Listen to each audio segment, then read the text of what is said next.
Hi, this is Dee at Aloha Astro, and today we're taking a look at a full moon in Sagittarius, which occurred at 7:52 a.m. Eastern Time this morning at 23 degrees 25 minutes of Sagittarius. So let's take a look at the forecast that I've written for the day.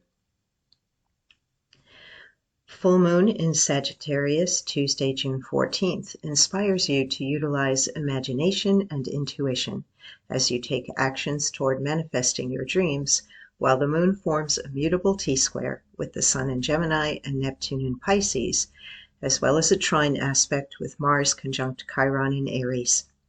The Sun in Mercury-ruled Gemini, the sign belonging to the third house of the zodiac wheel, activates your interest in communication, learning, travel, and community on a personal or local level, while the moon in Jupiter-ruled Sagittarius, associated with the ninth house on the opposite side of the chart wheel, highlights the gathering and sharing of information and experiences, including foreign travel, higher education, and people from other cultures or ideologies.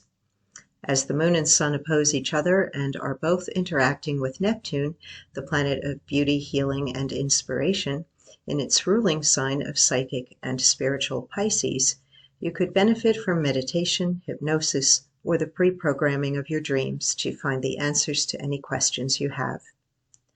Some of those questions may pertain to life purpose, as Neptune forms a sextile aspect to Uranus, Venus, and the North Node in Taurus, and Mercury in Gemini, or how you can have more or become more, as Pluto in Capricorn is trine to the Taurus and Gemini planets and sextile to Neptune. The imagination, wisdom, and faith brought to you by the full moon and mutable T-square could be resurrecting an old dream for you, as the Sun in Gemini forms a supportive trine to Saturn retrograde in Aquarius. Perhaps it wasn't possible to be, do, or have something before, but this time you can make it a part of your future. You may have a poignant and unavoidable farewell as you grow, but Mercury in Gemini sextile to Jupiter in Aries generates excitement and optimism, as each planet echoes and magnifies the finer qualities of the signs which they rule. May the Mercury-Gemini energy give your ideas wings to fly, and may the Jupiter-Sagittarius energy bring you good fortune and true friends. So let's take a look at the chart for the day and see what we have going on here. Here's the T-square as mentioned, and we have an overall chart pattern, bowl pattern going on, where the edges of the bowl are the two lights, the sun and the moon. So awareness of self, revealing of things that may be hidden within you is possible.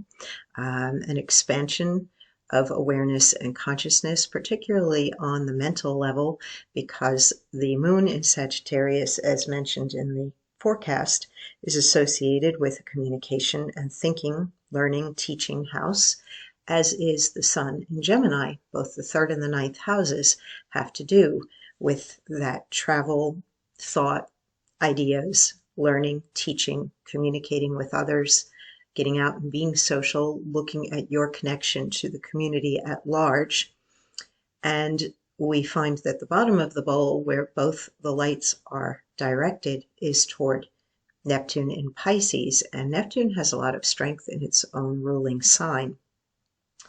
And to kind of guide the effectiveness of that T-square, T-squares can be activating or challenging, but if they have other aspects going on that integrate that T-square, then they're going to help guide that T-square into being useful or pushing you toward reaching a higher level.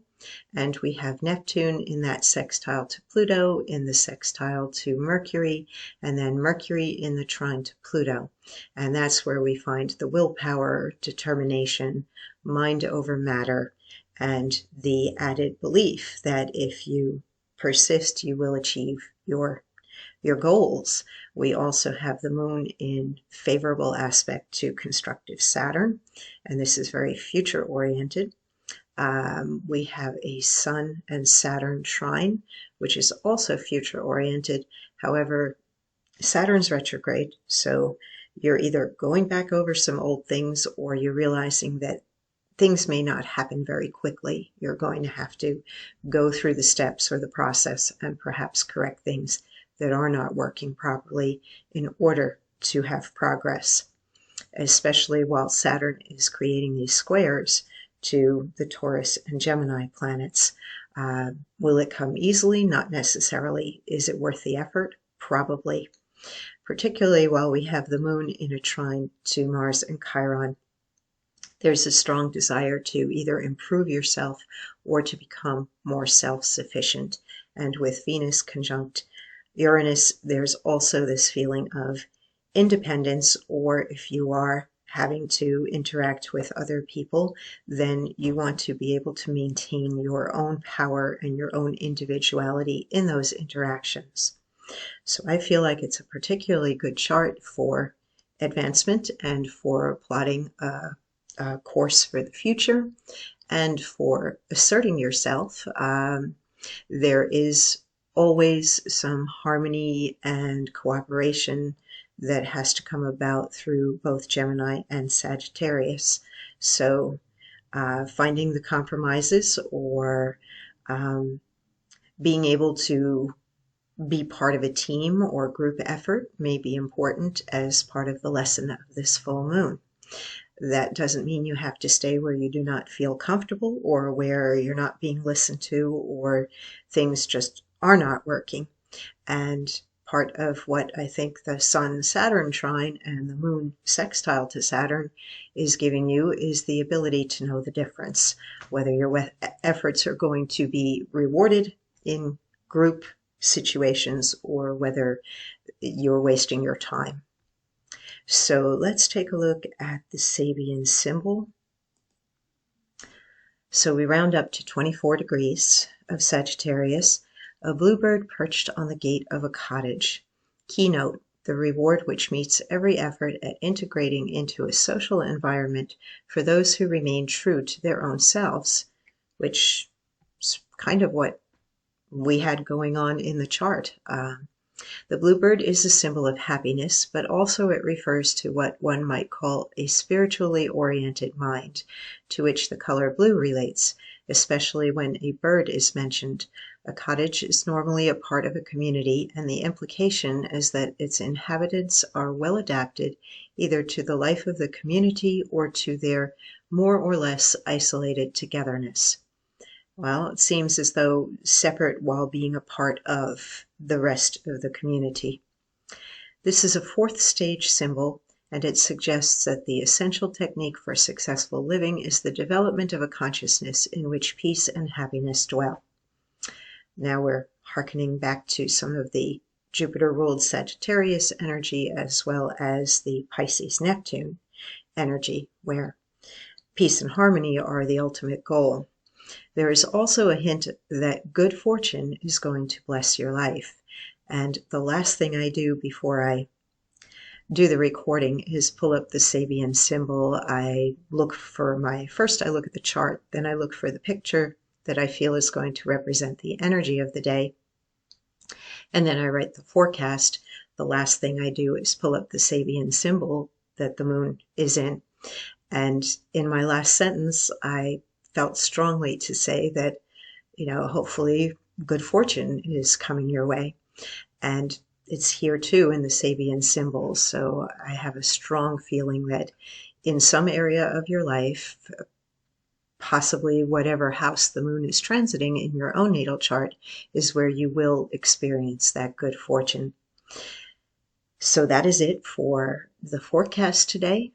Stay safe in travel. We are out of Mercury retrograde now, and Mercury's in its own ruling sign, but Saturn, of course, is potentially there to produce some delays or restrictions and limitations when it comes to your plans moving forward. So allow yourself enough time to get to where you need to go. And when it comes to things like communication, if you have not heard back from somebody and you're expecting to, then follow up and reach out, email, or call them. It could be that you've simply been forgotten or lost number or missed email or something along those lines. All right, take care and stay safe.